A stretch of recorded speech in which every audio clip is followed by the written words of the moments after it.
মিঠু, এইটা কি করলা? মিঠু ভয় পাইছে।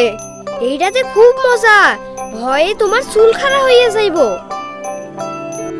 আমি বাবা মায়ের শত আদরের মেয়ে, আমি বড় হই সকলের ভালোবাসা নিয়ে।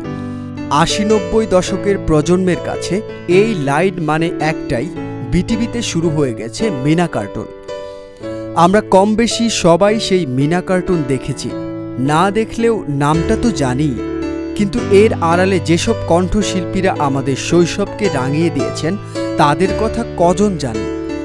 মিনা চরিত্রে কণ্ঠ দিয়েছেন প্রমিতা গাঙ্গুলি। তখন তিনি ৭ম শ্রেণীতে পড়তেন। তার প্রথম ডায়লগ ছিল, ও রাসু, তুমি স্কুলে যাইবা না? এটাই ছিল আমার প্রথম ডায়লগ। হাসির দৃশ্যে কাতুকুতু দিয়ে হাসানো হয়েছে, আর কান্নার দৃশ্যে সত্যি ধাক্কা দিয়ে কাঁদানো হয়েছে।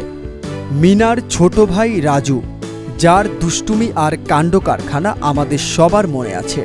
তুমি বাড়ির কাজ করে এনেছো? আমি করতে পারি নাই। রাজুর কণ্ঠ দিয়েছেন আবরার সাজিদ পাশা, ডাকনাম রুদ্দুর। তখন সে প্রথম শ্রেণীতে পড়ত। ফিউচারে অনেক ইচ্ছা আছে এবং ইন্টারেস্ট আছে আমি মিডিয়াতে ব্যাক করব, but probably not as an actor or a voice actor.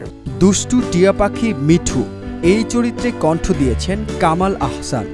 তিনি পাখির চলাফেরা, ডানা ঝাপটা সব পর্যবেক্ষণ করে আসল টিয়ার মতোই কণ্ঠ বের করেছিলেন। এখনো মানুষ তাকে বললে হাসি মুখে বলে ওঠেন,